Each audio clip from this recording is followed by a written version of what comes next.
أعوذ بالله من الشيطان الرجيم بسم الله الرحمن الرحيم رب اشرح لي صدري ويسر لي أمري واحلل عقدة من لساني يفقهوا قولي السلام علیکم ورحمۃ اللہ وبرکاتہ۔ آج ہم انشاءاللہ ایک نیا پیج سٹارٹ کر رہے ہیں۔ لاسٹ ٹائم ہم نے حضرت ابراہیم کا واقعہ سٹارٹ کر لیا تھا، اور جو پچھلے پیج کی جو آخری آیت تھی اس میں ہم نے دیکھا حضرت ابراہیم نے جیسے مکہ کے لیے جو دعا کی تھی، اپنے ملک کے لیے، اپنے شہر کے لیے، ہم نے اس دعا کو پڑھا کہ اللہ تعالیٰ سے انہوں نے اس شہر کے لیے امن کی دعا کی تھی، اور اس کے رہنے والوں کے لیے پھلوں میں سے رزق کی دعا کی تھی، اور اللہ تعالیٰ نے کہا تھا کہ جو کوئی کفر بھی کرے گا ہم اس کو بھی تھوڑا بہت فائدہ دیں گے، لیکن آخر میں اس کو کہاں سے پلٹ کر آنا ہے، عذاب النار ہی کی طرف پلٹائے جائیں گے، اور وہ بہت برا ٹھکانہ ہے۔ اب اس میں ہم دیکھیں گے، ان آیتوں میں سٹارٹ کرتے ہیں۔ یہ آیت بھی وَإِذْ سے سٹارٹ ہو رہی ہے، اگر آپ نوٹ کریں وَإِذْ، پچھلی بھی تینوں آیتیں وَإِذْ سے سٹارٹ ہو رہی تھیں، اور وَإِذْ کا مطلب ہم جان چکے ہیں کہ یہ اذکر کا معنی دیتا ہے کہ اور یاد کرو، اور یاد کرو جب یرفعو بلند کر رہے تھے ابراہیم و اسماعیل، یہ جو آگے بھی اسماعیلو، دونوں ابراہیمو اور اسماعیلو، یہ جو پیش دونوں آ رہے ہیں، دونوں اس کا مطلب ہے کہ یہ یرفعو کے فاعل ہیں۔ تو اس طرح سے بھی ایک عربک کمپوزیشن بنتی ہے ایک جملے کی، کہ ایک فاعل پہلے مینشن ہو جاتا ہے اور بعد میں ایک دوسرا فاعل بعد میں اس کو مینشن کیا جاتا ہے۔ تو جب حضرت ابراہیم اور حضرت اسماعیل بلند کر رہے تھے، اب کیا بلند کر رہے تھے؟ وہ یہ ہے القواعد من البیت، جب وہ اس گھر کی بنیادیں اونچی کر رہے تھے۔ القواعد کہتے ہیں بنیادوں کو، جو فاؤنڈیشنز ہوتی ہیں، وہ جب اونچی کر رہے تھے۔ یرفعو، رفع کا مطلب ہوتا ہے نا بلند کرنا، اونچا کرنا، تو یرفعو وہ بلند کر رہے تھے اس گھر کی، یعنی کہ خانہ کعبہ جو اللہ کا گھر ہے، اس کی قواعد وہ بلند کر رہے تھے۔ تو وہ یہ ساتھ ساتھ دعا کر رہے تھے، یہ بیچ میں جو دعا کر رہے تھے یا انہوں نے کہا، یہاں پہ محذوف ہے، یہ ورڈ یہاں پہ لکھا نہیں گیا، لیکن آگے جو یہ دعائیہ جملہ ہے ربنا تقبل منا، تو اس کا مطلب یہ ہے کہ یہ دعا جو ہے وہ حضرت ابراہیم اور حضرت اسماعیل ہی کی ہے۔ تو علماء کہتے ہیں کہ یہاں پہ کچھ محذوف ہے، قلنا یا کچھ بھی آپ کہہ لیں، کہ وہ کہتے جاتے تھے جب وہ بلند کر رہے تھے قواعد من البیت، حضرت ابراہیم اور حضرت اسماعیل دونوں، تو وہ یہ دعا کرتے جا رہے تھے ربنا تقبل منا، بہت ہی جامع دعا، اللہ کا حکم بجا لا رہے تھے۔ اللہ نے انہیں ان قواعد کو بلند کرنے کا حکم اللہ کی طرف سے تھا۔ حضرت ابراہیم اور حضرت اسماعیل دونوں اللہ کے حکم کی تعمیل کر رہے تھے، اور پھر بھی وہ اس بات کے لیے دعا مانگ رہے تھے کہ اللہ تو ہمارے اس عمل کو تو قبول کر لے، ہم سے اس کو قبول کر لے۔ تو ہم بھی جب اللہ تعالیٰ کے کسی بھی حکم کی تعمیل کرنے کی کوشش کرتے ہیں، اللہ ہمیں توفیق دیتا ہے، ہم کوئی روزہ رکھتے ہیں، حج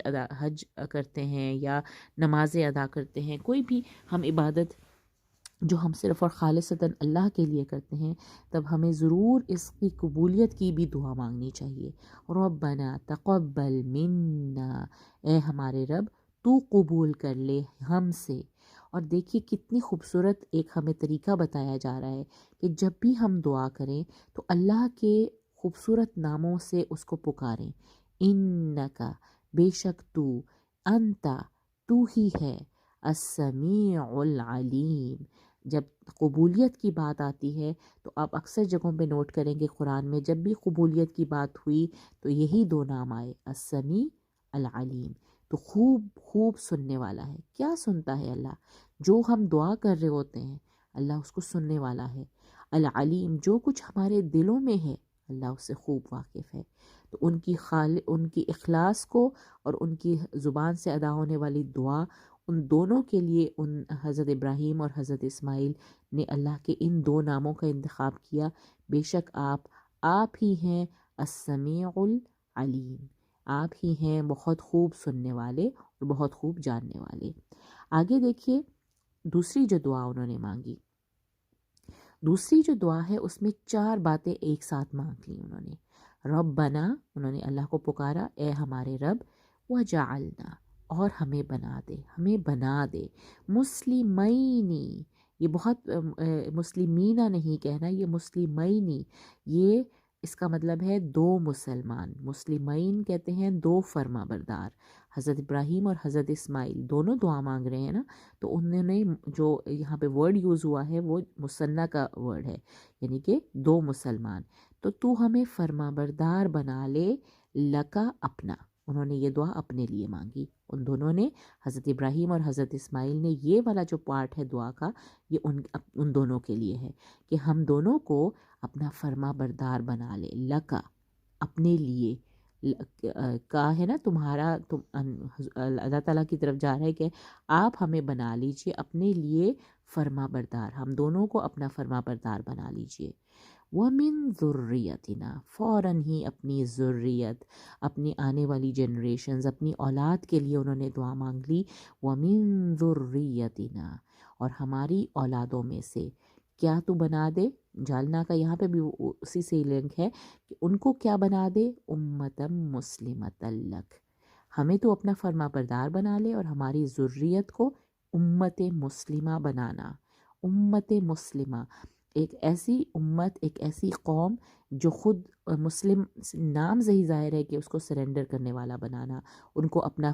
مطیع و تابع دار اور فرما بردار بنانا، امت مسلمہ بنانا۔ جب ہم اپنے آپ کو امت مسلمہ کہتے ہیں، دیٹ مینس کہ ہم اللہ کے سپرد کر چکے ہیں، ہم نے، ہماری اپنی کوئی سے نہیں ہے، ہم نے جو کچھ کرنا ہے ہم نے اللہ ہی کی تابع داری کرنی ہے، اللہ ہی کی فرما برداری کرنی ہے۔ امت مسلمہ بنانا، یہ حضرت ابراہیم اور حضرت اسماعیل کی دعا تھی کہ ہماری ذریت کو امت مسلمہ بنانا، کس کے لیے؟ اپنے لیے، لکا، اپنے ہم دوبارہ آیا ہے لکا، مسلمۃ لک، چونکہ اب تنوین کے بعد لک آ رہا ہے تو لام جو ہے اس کے اوپر شدہ آ گیا ہے، کیونکہ تنوین یہاں پہ پھر ادغام ہوگا بغیر غنہ کے، مسلمۃ لک۔ وَأَرِنَا، تیسری چیز جو انہوں نے مانگی، اور ہمیں تو دکھا دے، ہمیں تو سکھا دے، مناسکنا، ہمارے مناسک، مناسک کہتے ہیں طریقے کو، ریچولز کو، عبادت کے جو طریقے رائج ہیں ان کو مناسک کہا جاتا ہے۔ اور یہ حضرت ابراہیم اور حضرت اسماعیل اللہ تعالیٰ سے یہ دعا مانگ رہے ہیں کہ تو ہمیں ہمارے مناسک سکھا دے، ہمیں اپنے مناسک، ہمیں اپنے ریچولز خود نہیں بنانے،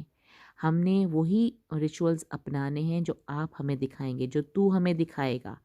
جو تو ہمیں سکھائے گا، جو چیزیں اللہ کی طرف سے ہے، اللہ تعالیٰ جو چیزیں ہمیں کہنے کو کہتا ہے ہمیں صرف وہی کرنا ہے، ہمیں اپنی طرف سے کچھ نہیں بنانا۔ تو یہ بھی ایک خوبصورت اللہ تعالیٰ سے دعا کی ان دونوں نے کہ ارینا مناسکنا، اور ہمیں دکھا دے ہمارے مناسک، وَتُبْ عَلَيْنَا، تب کا مطلب ہوتا ہے توجہ کرنا، ٹھیک ہے، کسی کی طرف متوجہ ہونا۔ اب یہ دو پریپوزیشنز کے ساتھ آتا ہے، یا تو وہ علا کے ساتھ آتا ہے یا الا کے ساتھ آتا ہے، الف الا۔ ہم نے پڑھا تھا نا حضرت موسیٰ نے اپنی قوم سے کہا تھا وَتُوبُوا إِلَىٰ بَارِئِكُمْ، إِلَىٰ بَارِئِكُمْ، تم اللہ سے توبہ طلب کرو۔ جب ہم اللہ سے توبہ طلب کرتے ہیں تب ہم کہتے ہیں تو وہاں پہ وَتُوبُوا إِلَىٰ تھا، توبوا الی بارئکم، اور جب اللہ ہمیں معاف کرتا ہے، اللہ ہماری طرف متوجہ ہوتا ہے، اللہ ہماری توبہ قبول کرتا ہے، وہ علا کی پریپوزیشن کے ساتھ آتا ہے۔ تو یہاں پہ بھی وہ دعا کر رہے ہیں کہ ہمیں معاف کر دے، ہم پر متوجہ، ہماری طرف توجہ کر دے، تب علینا، اور ہماری طرف متوجہ ہو جا۔ تو یہ ایک ہی دعا میں چار باتیں اللہ تعالیٰ سے حضرت ابراہیم اور حضرت اسماعیل نے کہا کہ ہمیں اپنا فرما بردار بنا لے، ہماری ذریت کو امت مسلمہ اپنے لیے بنانا، اور ہمیں ہمارا طریقہ، ہمارے ریچولز ہمیں سکھا دے، اور ہماری طرف متوجہ ہو جائیے۔ انکا، دیکھیں تب آیا، تب کا ورڈ، تو جو اللہ کے دو نام لیے وہ بھی بالکل اپروپریٹ تھے، انکا انت التواب الرحیم، خوب توبہ قبول کرنے والے، خوب بہت زیادہ رحم کرنے والے، بے شک آپ ہی ہیں، یعنی بہت خوبصورت، انکا کا مطلب بھی آپ ہے، انتا کہہ کے اور زیادہ اس کو ایمفیسس کر دیا، یعنی کہ بہت زیادہ تاکید پیدا ہو گئی کہ ان بے شک آپ ہی ہیں التواب الرحیم، خوب توبہ قبول کرنے والے اور انتہائی زیادہ رحم کرنے والے۔ تیسری دعا، جس دعا کے بارے میں کہا جاتا ہے کہ یہ حضور صلی اللہ علیہ وسلم کے لیے جو دعا ہے یہ حضور صلی اللہ علیہ وسلم کے لیے ہے، لیکن اگر اس کو جنرلائز بھی دیکھیں تو انہوں نے اپنی ذریت کے لیے دعا مانگی کہ ربنا، اے ہمارے رب، وبعث فیہم، یہ فیہم کون ہے؟ ان میں کن میں؟ ہماری ذریت میں، ہمارے اولادوں میں، وبعث ایک مابعوث فرما دے، آپ ان میں مابعوث فرما دے، مابعوث کہتے ہیں اپوائنٹ کر دے، ان میں ہمیشہ اپوائنٹ کرتے رہیے، رسولاً ایک رسول، کوئی رسول ان میں بھیجیے، ان میں اپوائنٹ کیجیے، منہم، انہی میں سے، بہت امپورٹنٹ، یعنی کہ ہماری ذریت جو ہے، ہماری اولادوں میں سے انہی میں سے ایک رسول بھیج۔ اور تو جو لوگ کہتے ہیں کہ نبی کریم صلی اللہ علیہ وسلم جو ہے وہ حضرت ابراہیم یا نہیں تھے، تو حضرت وہ اسماعیل کی اولاد میں سے تھے۔ حضرت اسماعیل کی اولاد میں بہت جنریشن تک کوئی نبی نہیں آیا تھا، اور پھر نبی کریم صلی اللہ علیہ وسلم، جبکہ حضرت ابراہیم کے دوسرے بیٹے جو تھے حضرت اسحاق، وہ بھی نبی تھے، حضرت اسحاق کے بیٹے حضرت یعقوب وہ بھی نبی تھے، اور یعقوب کے جو 12 بیٹے تھے وہ بنی اسرائیل کہلائے، اور بنی اسرائیل کی رہنمائی کے لیے وقتاً فوقتاً مختلف پیغمبر آتے رہے، وہ ہم سب جانتے ہیں ان کی ہسٹری کے بارے میں، تو وہ انہی میں سے ہوتے تھے، بنی اسرائیل میں سے ہی کوئی نہ کوئی پیغمبر آتا تھا، اور حضرت محمد صلی اللہ علیہ وسلم بھی حضرت ابراہیم ہی کی ذریت میں سے تھے، حضرت اسماعیل کی اولاد میں سے تھے۔ تو ربنا وبعث فیہم رسولا منہم، اب اس رسول کی کچھ کیریکٹرسٹکس بتائی جا رہی ہیں۔ نمبر 1 یہ ہے یتلو علیہم آیاتکا، کہ وہ پڑھ کر سنائے، علیہم انہیں، آیاتکا تیری آیتیں، ایک تو وہ تیری آیتیں انہیں پڑھ کر سنائے، تلاوت کر کے سنائے، وَيُعَلِّمُهُمُ الْكِتَابَ وَالْحِكْمَةَ، اور انہیں تعلیم دے، انہیں، اور وہ انہیں تعلیم دے کس کی؟ الکتاب والحکمت، کتاب کی اور حکمت کی۔ تو کتاب کی اور حکمت کی تعلیم یعنی کہ کتاب کو سکھانا اور اس کی انٹرپریٹیشن، حکمت، وہ بھی سکھانا، یہ بھی اس رسول کی کیریکٹرسٹکس میں شامل کر دیا گیا۔ اور تیسری دعا کیا کی، وَيُزَكِّيهِمْ، اور ان کا تزکیہ کرے۔ تزکیہ بہت امپورٹنٹ ہے، آپ جتنی مرضی تعلیم حاصل کر لیں، جتنا مرضی علم آپ کو کتاب اور حکمت بھی ہو، جب تک وہ آپ کا تزکیہ نہیں کرتی، آپ کو پاک نہیں کرتی، اس علم کا کوئی فائدہ نہیں ہے۔ اور نبی کریم صلی اللہ علیہ وسلم نے یہ سب کام کیے، ہمیں اللہ کی آیتیں بھی پڑھ کے سنائی، کتاب اور حکمت کی تعلیم بھی دی، اور ہم نے دیکھا کہ کس طرح سے انہوں نے صحابی، جتنے بھی صحابی تھے اس دور کے مسلمان تھے، نہ صرف ان کے لیے بلکہ رہتی دنیا تک کے مسلمانوں کے لیے وہ انہوں نے تزکیہ کا سامان بھی کیا اپنی سنت کے ذریعے۔ تو انک انت العزیز الحکیم، اور یہاں جو دو نام ہیں وہ ہے العزیز اور الحکیم۔ عزیز کہا جاتا ہے کہ ایک ایسا شخص جس کی بہت زیادہ اتھارٹی ہوتی ہے، جس کی بہت زیادہ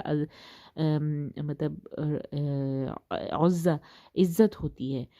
جو بہت زیادہ پاورفل ہوتا ہے، اس کو کہا جاتا ہے العزیز۔ اور الحکیم جو حکمت والا ہوتا ہے، اس کا ہر کام حکمت سے پر ہوتا ہے، بہت زیادہ حکمت والا۔ انک انت العزیز الحکیم۔ تو یہ تینوں دعائیں جو ہیں ان کی اینڈنگز ہم نے ضرور غور سے دیکھنی ہے کہ کون سی دعا کس ورڈنگ پہ ختم ہو رہی ہے، کون سے دو نام، اور یہ ناموں کا جو کمبینیشن ہے ہم قرآن میں بہت سی جگہوں پہ دیکھیں گے کہ ایک کی بجائے دو ناموں کا اکٹھے ذکر آتا ہے، اور کوئی نہ کوئی اس میں لنک آپ دیکھیں گے کہ پچھلی آیتوں میں، جیسے یہاں پہ تقبل منا کے بعد یوزلی جہاں پہ بھی قبولیت کی بات آتی ہے وہاں سمیع العلیم کا ذکر آتا ہے، جہاں پہ بھی توبہ کو قبول کرنے کی بات آتی ہے تواب الرحیم کا ذکر آتا ہے، جہاں اللہ کی پاور کی اور اللہ تعالیٰ کی حکمت کا ذکر آتا ہے وہ العزیز الحکیم اکٹھے آتا ہے۔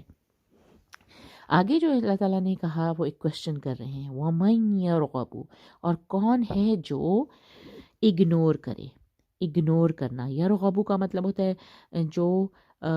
روگردانی کرے، جو منہ پھیر لے، عن ملت ابراہیم، ملت کہتے ہیں طریقے کو، حضرت ابراہیم کے طریقے سے کون ایسا ہے جو روگردانی کرے،